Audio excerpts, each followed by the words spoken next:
My mom begged me to come home for the holidays. I'm Claire Miller, I'm 30, and like an idiot, I actually thought this Christmas might be different. She called me in London at 3 in the morning, sobbing on FaceTime about how we never see you anymore and how the whole family needs you here.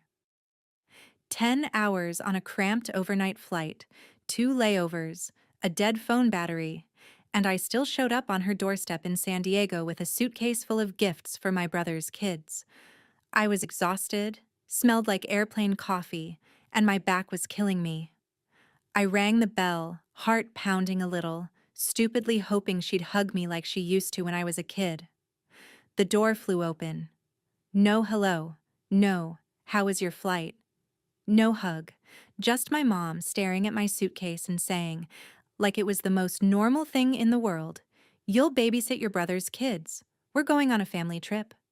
My brother stepped into the doorway, sunglasses on, duffel bag over his shoulder, the kids hanging off his arms. He smirked and said, "Hey guys, don't wipe your snot on Aunt Claire. She's jet-lagged."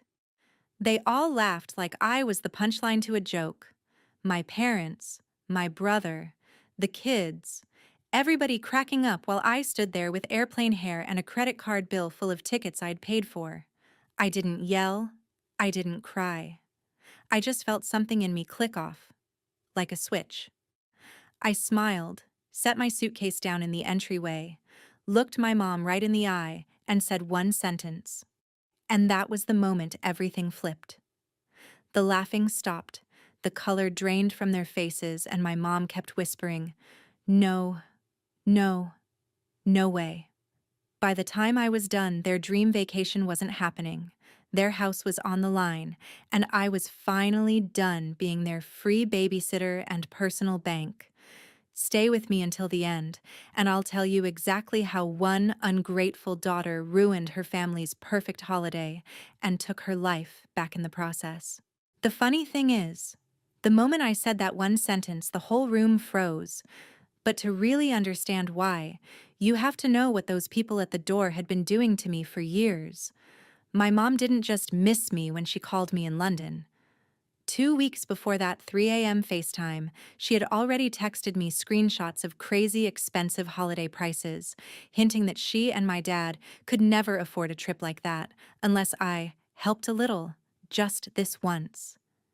Just this once was how every single favor started. When my dad needed knee surgery, I wired money. When my brother Jason maxed out his credit cards on his big e-commerce idea, I helped him consolidate his debt. When the water heater broke and the mortgage was overdue, I sent money, and my mom posted photos the next week from a new brunch place downtown. I live in a tiny flat in London. I cook most of my meals at home. I walk to work in the rain, and somehow I was still paying for Uber Eats and streaming services in a house I didn't live in on a continent I didn't even live on anymore. The thing is, this time, before I booked my own ticket home, I paid attention.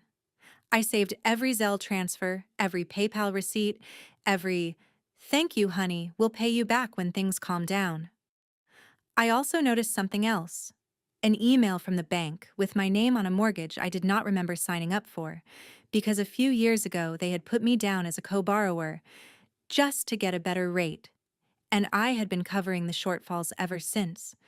So while my mom was crying on FaceTime about how the kids miss you so much, Mia keeps asking when Aunt Claire is coming, I was sitting on my bed in London, staring at my banking app, realizing that the only time my family treated me like part of the group was when a bill was due. I almost said no. I almost told her to figure it out herself. But then a different thought hit me. If they were willing to drag me halfway across the world to use me as a free babysitter and walking credit card, I was finally willing to show them what it looks like when I stop playing along. I booked my flight, but I also booked a call with a financial advisor, downloaded 3 years of statements, and had a simple document drawn up on a legal template site. So standing in that doorway in San Diego, while Jason laughed and my mom announced my babysitting schedule like it was a done deal, I wasn't just the tired, jet-lagged daughter they were used to. I rolled my suitcase inside, let the kids jump around my legs, and followed them into the kitchen where their printed itinerary was laid out on the counter like a glossy promise. Resort photos, flight times, family package, in bold letters. My mom tapped the brochure and said, "See? This is why we needed you here, honey. The kids will stay with you. We'll finally have a real vacation. You always say we should take care of ourselves." I looked at the resort name, recognized the card number on the confirmation email open on her phone, and felt that same switch in my chest flip again. They thought I had come home to be their built-in nanny and bank. I had actually flown 10 hours to do something I should have done years ago.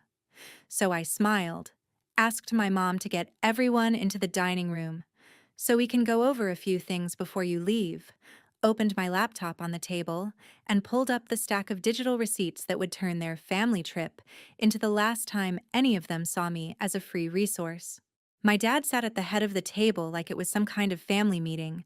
My mom hovered by the counter clutching that printed itinerary, and Jason was scrolling his phone, half listening, Mia and Logan spinning in circles on the tile. I slid my laptop closer, turned the screen so they could all see, and said as calmly as I could, "Before you go anywhere, we need to talk about money." Jason groaned. "Claire? Seriously? Right now?" My dad muttered something about timing under his breath. My mom gave me that wounded look and said, "Honey, we've been under so much stress. Can we please not start a fight before we even leave?" I didn't raise my voice. I just clicked to the first folder on my screen labeled Miller Household and opened a spreadsheet. Every line was dated, color-coded, and brutally clear. "Last March," I began, "you called me because the mortgage was 2 months behind. I wired $1,200. In June, Jason's business expenses maxed his card. I sent $2,500. When the water heater broke, $900. When Dad's truck needed new tires, $600. When the electric bill was past due, $300 here, $400 there. Every month for 3 years there's something." I scrolled slowly so they could see the amount stacking up, highlighting entries as I spoke. This is not counting the Disney Plus, Hulu, Netflix, Spotify Family Plan, your Walmart Plus, the cell phone plan, the random emergency Venmo requests that somehow always line up with Black Friday or Labor Day sales. Jason straightened in his chair, color draining from his face as he recognized his own "I swear I'll pay you back next month" memos in the notes column. My mom's hand flew to her mouth when she saw her text screenshotted next to deposits for gas money to visit Grandma, followed by photos of her at a new nail salon. My dad's jaw tightened when he saw the PayPal transfer labeled knee surgery copay, and then the receipt for a brand new flat screen that showed up the same week. "This isn't fair," my mom whispered. "You're making us look like bad people." I shook my head. "I'm not making you look like anything. I'm just showing you what actually happened." Then I scrolled to the bottom, to the row in bold. The total number sat there, big and undeniable. "In the last 36 months, I said quietly, "I have sent this house just over $60,000. The room went dead silent. Jason blinked hard. My dad stared at the wall. My mom kept whispering, "No, that can't be right. That can't be right." Like if she said it enough, the math would change. I reached into my bag and pulled out a thin stack of printed pages, slid them onto the table next to the itinerary for their dream resort. "This," I said, "is a simple agreement. It's not a lawsuit. It's not me taking you to court. It's just a record that all of you acknowledge you owe me this money and will start paying it back. Even if it's slowly. $50 a month? 100. Whatever." I had it drafted using a legal template. My advisor looked it over. "All it says is that this," I tapped the 60,000 on the screen, "was not a gift." My dad finally snapped out of his shock. "We are family," he barked. "You don't put family in debt like that." "What? Are you going to sue your own parents?" I met his eyes. Family doesn't hide a mortgage in their daughter's name and call her when the payment's late. Family doesn't spend her money on vacations and brunch, and then tell everyone she abandoned them. My mom flinched like I'd slapped her. Jason grabbed the pages, skimmed the first paragraph, and his voice cracked. This is insane. I can't pay this back. None of us can. I leaned back in my chair. I know, and I'm not expecting you to. Not all at once. But I am done living in a world where you pretend you're victims and I'm some selfish career girl overseas. If you ever tell a neighbor or a cousin or Facebook that I left you with nothing, I will show them these numbers. I will show them every transfer, every bill I covered, every time you chose Starbucks over the electricity bill because you knew I'd bail you out. My mom shook her head over and over, whispering, no, no, no way. You wouldn't do that, Claire. You wouldn't humiliate your own family. I shrugged. I'm not planning to, as long as you stop lying. Then I clicked to another tab, the one with their resort reservation confirmation. The familiar logo filled the screen, along with their names, dates, and a little note at the bottom with the last 4 digits of the card on file. My card. And about that family trip you're so excited about, I added, my voice still calm.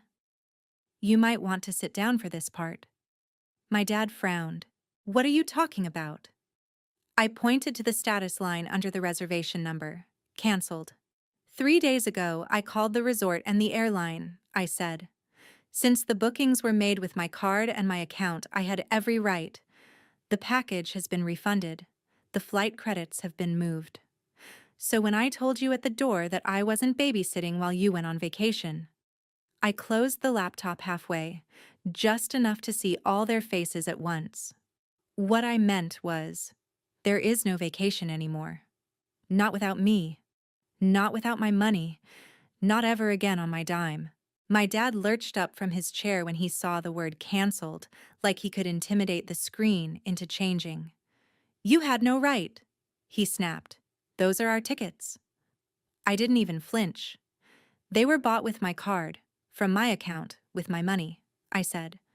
The right was all mine. He opened his mouth to argue, but I was already clicking to the next window. And that brings me to the house we're sitting in right now. On the screen was an email from the bank with both our names on it. Gary Miller and Claire Miller, co-borrowers. My dad stared at it, his face draining of color. My mom whispered, Claire, please, not this. We told you it was just paperwork. I swallowed the familiar ache in my throat. You told me it was a formality, I said. You told me it wouldn't affect me, but I've been the one covering short payments on this mortgage for years. Every time you forgot a bill, it hit my credit too. I clicked a button and a small video window popped up in the corner of the screen. My financial advisor's face appeared, framed by a home office in London. We had spoken before I ever got on the plane. Hi, Claire, she said. Is now still a good time? I turned the laptop slightly so my parents could see. Perfect, I said. You remember my family situation. My dad hissed. Who is this? I answered without looking at him. This is the person who helped me understand exactly what being a co-borrower on your mortgage means, and what my options are now that I'm done bailing you out. The advisor introduced herself politely, then got straight to the point. In calm, measured language, she explained that as a co-borrower, my credit was tied to this house, that missed payments and constant shortfalls were hurting me, and that I had the right to go to the bank and request to be removed from the loan. In practice, she continued, that means the lender would require the remaining borrower or borrowers to qualify on their own. They might have to refinance, or in some cases, if they cannot meet the requirements, the property may need to be sold to satisfy the debt. My mom shook her head. You can't do that, she said, her voice trembling. We can't afford to move. We can't afford a higher payment. The advisor's voice stayed gentle. That is between you and the lender, ma'am. What I can say is Claire is not obligated to keep her name on a loan that she is not truly benefiting from, especially when she is the one making up the difference. I thanked her and ended the call, my heart pounding so hard I could feel it in my teeth. The room felt smaller, like the walls were inching inward. My dad rounded on me. You're going to make your own parents homeless over some numbers on a screen? I looked him straight in the eye. No, I am going to stop letting you gamble with my future while you act like I owe you my entire life. If you can afford resorts and plane tickets when you think I'll be here to babysit, you can afford to sit down with a bank and figure out how to pay for your own house. I reached into my bag again and pulled out a folded letter. This is my formal notice that I'll be stopping all automatic payments related to this property, I said. The bank will contact you directly from now on. I'm also closing the joint checking account Mom convinced me to open, just in case there's an emergency. I air quoted the words without meaning to. My mom made a choked sound. But that's where the grocery money comes from, she said. That's where we pay utilities. How are we supposed to manage all this? I took a breath, steady and slow. The same way every other adult in this country does, I replied. With your own income, with your own budgeting, with your own consequences when you overspend. I opened another tab showing the monthly auto drafts I had set up over the years. Mortgage supplement, power, internet, streaming bundles, grocery deliveries, car payment top-ups. All of them had my name next to the word payer. As of today, I said, my cursor hovering over the cancel button for each one, these stop.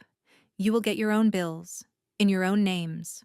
If they're late, that's between you and the companies, not me and my credit score. Jason finally spoke up, panic rising in his voice. Claire, you can't just pull everything away at once. At least give us time. I'm looking into more hours. I'll sign up for more delivery shifts, I swear. Just don't screw us like this. I turned to him. You're 34 years old, I said. You have 2 kids. You should have been doing that years ago without me dangling in the background as a safety net. He stared at the table, jaw clenched. For a second I almost softened, almost slipped back into the role they had written for me, the fixer, the quiet helper, the girl who would cry in the shower and then open her banking app and make it all go away. But then I remembered the way they had laughed at the door, the way my mom had said, "You'll babysit," like it was a line item on their to-do list, and that softer part of me shut right back down. I hit cancel on the auto pays, one by one. Confirmation emails pinged my phone. My mom's breathing got faster. My dad sank back into his chair, staring at nothing. This is cruel, he muttered. You're punishing us. I shook my head. No, I'm finally stepping out of a role you all wrote without asking me, and I'm giving you the chance to be honest about what you can actually afford without hiding behind my bank account. I closed the laptop and stood up, my legs shaky but steady enough. After this, I said, if you decide to tell anyone that I abandoned you, just remember I have every receipt, every bill, every transfer. I'm done being the villain in the story you tell other people to make yourselves feel better. I picked up my suitcase and added quietly, you wanted a real vacation. Maybe this is it. A vacation from pretending I'm your built-in solution to every bad decision. Let's see how you handle life without that. My dad finally snapped when he saw me rolling my suitcase toward the hallway. He jumped up so fast his chair scraped the tile. If you're walking out after this little show, don't bother coming back, he barked. You're not welcome in this house if you're going to hold money over our heads. My mom reached for my arm. Gary, stop. She just needs to calm down. We can talk about this, she said, but she didn't actually move to stand between us. Jason stared at the floor, silent. I paused in the doorway, hand on the handle, every muscle in my body shaking. A part of me wanted to drop everything, apologize, say I'd figure something out like I always did. Instead, I straightened up and said, "You're the one who decided my value here was measured in what I pay for. If I'm not welcome without my credit card, then I was never really welcome at all." My dad jabbed a finger toward the door. "Get out," he said, "and don't come crying to us when London chews you up and spits you out." I almost laughed at that. London wasn't the city that had been eating me alive. This kitchen was. I stepped outside, the California sun hitting my face, and pulled the door shut behind me. No one followed. No one called my name. The only sound was Mia and Logan arguing about a cartoon from the living room, blissfully unaware that their vacation had just evaporated. I ordered an Uber and dragged my suitcase to the curb, feeling more homeless than I actually was. The driver loaded my bag into the trunk and asked, "Where to?" I took a breath and gave him the address I had never given my parents. A high-rise in downtown San Diego, 15 minutes from their quiet little street, but a completely different world. 6 months before, after one too many midnight money transfers and guilt trips, I had used my savings and my steady UX salary to put a down payment on a tiny one-bedroom condo. I told my family I was just thinking about coming back to the States someday, but I had already signed the papers. The plan was to move in slowly, quietly, once I figured out how to disentangle myself from their finances without blowing everything up. Tonight proved there was no gentle way to do it. When the Uber pulled up in front of the glass building, it felt surreal. I swiped my key fob, wheeled my suitcase through the lobby I'd only seen twice, and rode the elevator up to the 8th floor. The condo smelled like fresh paint and new carpet, not like anyone's cooking or stress or desperation. Just empty. Mine.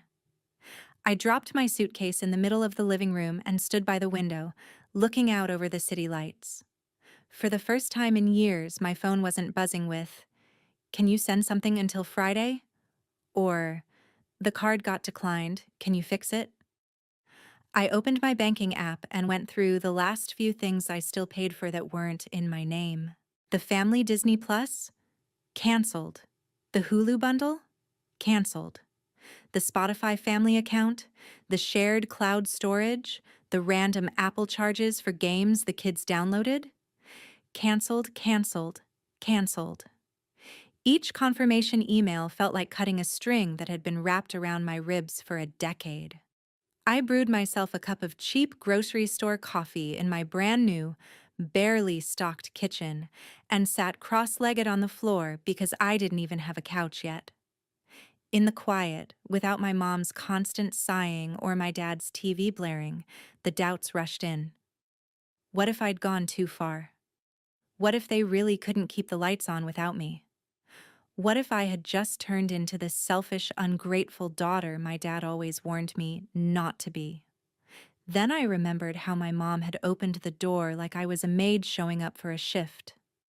I remembered Jason joking about the kids wiping their snot on me while they all laughed, assuming I'd just slide into place and make their plans possible. And underneath the fear and the guilt, something else settled in my chest for the first time in years, a thin, quiet layer of peace. They were going to feel the impact of my absence, no doubt. The bills would come, the late fees would stack, and the life they'd built on top of my invisible paycheck would start to wobble. But tonight, in this tiny, echoing condo, there was no one to save but me. I took a sip of coffee, opened my laptop again, and watched as the new emails started to roll in from the bank, the utility companies, the streaming services, all of them confirming what I already knew. For the first time, my family was on their own. The first sign that my decisions were actually hitting them didn't come from a phone call or a text. It came from Facebook. About a week after I moved into the condo, my friend Emma sent me a screenshot with a simple message. Have you seen this?" It was my dad's profile, his name right there above a long, dramatic status about how some kids forget who raised them the second they get a fancy job overseas, and how he and my mom were left with nothing right before Christmas. He never used my name, but he did not have to. Our daughter flew in from London and decided money was more important than blood. He had written, "Pray for us." Underneath were comments from people who had known me since I was in braces. "So sorry, Gary, that is awful. Kids these days do not understand family. You gave her everything, and this is how she repays you?" One woman added, "If she will not help, maybe set up a GoFundMe, we will share it." My stomach twisted like I had swallowed ice. He was doing exactly what I had warned him not to do, turning himself into the helpless victim and me into the cold-hearted villain, rewriting the entire story for an audience that had no idea how many times I had paid their bills in silence. For a minute, I paced my tiny living room, phone in my hand, fingers hovering over the call button. I almost drove back to that house, almost begged him to take it down, almost offered to reinstate one of the payments just to make the humiliation stop. The old version of me, the one trained to fix everything, was clawing at the inside of my chest. Then I pictured the spreadsheet on my laptop. I pictured the email tying my name to their mortgage, the stacks of transfers, the way my mom had looked past my face and straight at my suitcase when she opened the door, like I was a delivery driver dropping off a package. That image snapped me back. Instead of calling my dad, I opened my email and pulled up the thread with my financial advisor. I told her about the post, about how my family had been using my money for years while claiming they were barely getting by, and I asked one simple question. Was there anything else I needed to do to protect myself now that I had cut them off? She responded with a calm, detailed reply about documenting everything, saving copies of every transfer and bill, and making sure the bank and any relevant agencies had the full picture of who had actually been paying what. She mentioned that in situations like mine, where one person is unofficially propping up a household that is also receiving certain benefits or claiming hardship, it can be appropriate to ask for things to be reviewed, just to make sure everything is above board. I did not need a step-by-step manual. I just needed to know I was not crazy for thinking something was off. Over the next few weeks, while my dad kept posting vague complaints about ungrateful kids and this generation, envelopes started showing up at the house on their quiet cul-de-sac. I did not see them myself, but my mom's frantic texts told me enough. "Did you talk to the bank?" She wrote one morning. "We got a letter about reassessing the loan. They want updated information." Another day, early on a Monday, came a barrage of messages. "There is something from the IRS. I am freaking out. I thought you said everything was fine. Why are they asking questions?" I had never said everything was fine. I had said I was done smoothing things over in the dark. The bank wanted updated documents for the mortgage. The utility companies wanted full payment instead of the partial ones I had been slipping in at the last second, like some invisible janitor cleaning up a mess no one else acknowledged. The comfortable fog they had been living in was thinning, and there was nothing left to hide behind except the reality of what they could actually afford. Jason finally texted asking to meet at a coffee shop near my building. When he walked in, he looked smaller without the sarcasm to puff him up. Dark circles under his eyes, stubble he had clearly not had time to shave, a delivery bag slung over his shoulder. He dropped into the chair across from me and got straight to it. "Dad needs to shut up online," he said, rubbing his face. "Those posts are making everything worse. He is embarrassing himself. And Mom, and honestly me too. And I know you are mad, but some of this, the letters, the calls, you did something, right?" I took a slow sip of coffee, letting him sit in the discomfort for a second before I answered. "What I did was stop pretending we were all being honest," I said. "I talked to professionals. I made sure my name would not go down with a ship I was not steering. If that means some systems are finally noticing where the money has actually been coming from, that is not my fault." He stared at the table, then admitted he had signed up for more shifts, sold some of his old tech gear, moved his kids into a smaller room so he could take on a roommate and cut rent. "It sucks," he said, voice low, "but for the first time I am actually seeing what stuff costs. Like, really seeing it. Groceries, gas, daycare. I did not get it before. I just knew if it got bad enough, someone would text you." Meanwhile, my mom was selling designer bags and home decor she had bragged about on social media, listing them on Marketplace with captions like "barely used," when I knew exactly how often she had carried them to brunch. The new television my dad bought after his surgery, the one he justified as recovery entertainment, disappeared from the living room in my cousin's holiday photos, replaced by an old boxy set from the garage. Their truck was finally repossessed one gray morning after too many missed payments, the kind of scene they used to cluck their tongues at when it happened at a neighbor's house. Now it was their driveway, their sidewalk, their embarrassment as the tow truck hauled away a symbol of a lifestyle they could no longer fake. Through all of it, my dad kept my number unblocked, but he never once called to apologize or tell the truth. He just kept throwing little grenades online, vague posts about betrayal and ingratitude, hoping someone would pick them up and carry them to me so I would feel guilty enough to crawl back. He told anyone who would listen that his daughter had abandoned him for money and status, conveniently leaving out that most of the money had been flowing in the opposite direction for years.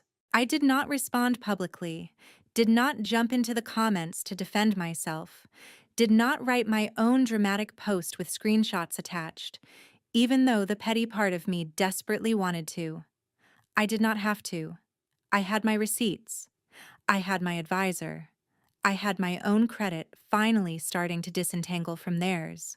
And more importantly, I had distance. Every time I saw someone share his story about the cold daughter in London, or heard through the grapevine that he was holding court at the bar about what a disappointment I was, all I could think was that if they knew the real math, if they saw even one page of that spreadsheet, they would not be asking why I walked away. They would be asking how I managed to stay as long as I did. By the time Christmas rolled around again, the Miller house had turned into a different universe, and so had mine. I found out the pieces in strange little ways. A tagged photo of my mom at a discount store instead of her usual boutique. A grainy picture of Jason's kids in a small apartment instead of my parents' backyard. Comments from mutual friends asking if everything was okay. I didn't reach out. I focused on my job in San Diego, on building my portfolio, on decorating my condo one paycheck at a time. I bought a secondhand couch, a fake tree for the corner, and strung up cheap fairy lights that made the place look warmer than it had any right to feel. Then, one rainy Tuesday in December, someone knocked on my door. When I checked the peephole, my stomach dropped. It was my mom. She looked smaller somehow. No full face of makeup, no carefully styled hair, just a tired woman clutching a reusable grocery bag to her chest like a shield. I let her in, heart pounding. She stood in the middle of my little living room and turned in a slow circle, taking in the couch, the view, the tiny Christmas tree with 3 mismatched ornaments. "I didn't know it looked like this," she said softly. "I always pictured you in something bigger, fancier." I shrugged. "This is what I can afford, without paying for 2 households."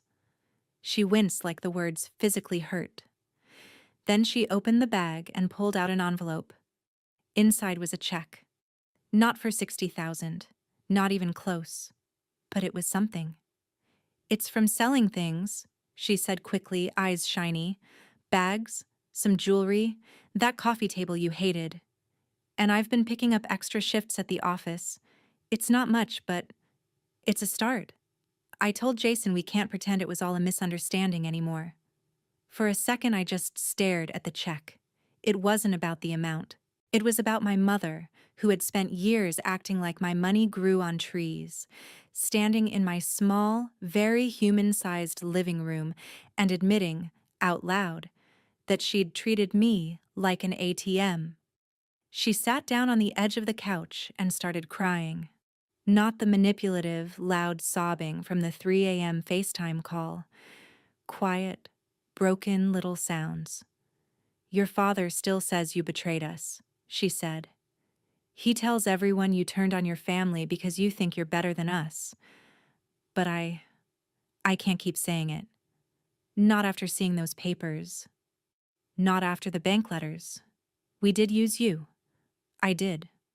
I sat next to her, leaving space between us. "I'm not asking you to hate him," I said. "I'm asking you to stop letting him rewrite what happened just so he doesn't have to feel guilty." She nodded, wiping her face. "Jason's working," she added. "Like, really working. Driving late nights, doing warehouse shifts. He moved into a smaller place. The kids share a room now, but at least it's a place he pays for himself. He wanted me to tell you thank you for the spreadsheet." I actually laughed at that, a short, surprised sound. "I didn't make that for him," I said. "I made it for me." She looked at me carefully. "Do you think someday we could have a Christmas where you come over and it's just dinner? No money talk, no hidden bills. Just us?" My throat tightened. "Maybe," I said, "but that only happens if everyone in that house understands I am not their safety net anymore. If I come, it's because I want to, not because there's a payment due." She nodded again, stood up, and hugged me, a real hug this time, the kind I'd been chasing for years. When she left, I slipped the check into a drawer. I didn't cash it right away. I just needed to know that, for once, the flow of money was pointed in the other direction. As for my dad, the last thing I saw from him was another vague post about family turning their backs. I muted him, then finally blocked his profile and his number. It felt less like slamming a door and more like closing a wound that refused to heal. That Christmas Eve, I sat alone on my couch, tree lights blinking, a cheap mug of hot chocolate in my hands, and for the first time in my life, I didn't feel obligated to be anywhere else. No flights, no babysitting schedule, no emergency transfers. Just quiet. Just mine. Here's what I learned. Family doesn't stop being family just because you say no. The people who truly love you will eventually adjust to your boundaries. The ones who were only there for what you could provide will call you selfish the moment you stop bleeding for them. It hurts. It's lonely. But sometimes distance is the only way to stop drowning in someone else's bad decisions. So let me ask you this. If the people draining your bank account and your sanity share your last name, would you keep paying the price just to be called loyal? Or would you walk away like I did and finally give yourself permission to be your own family first?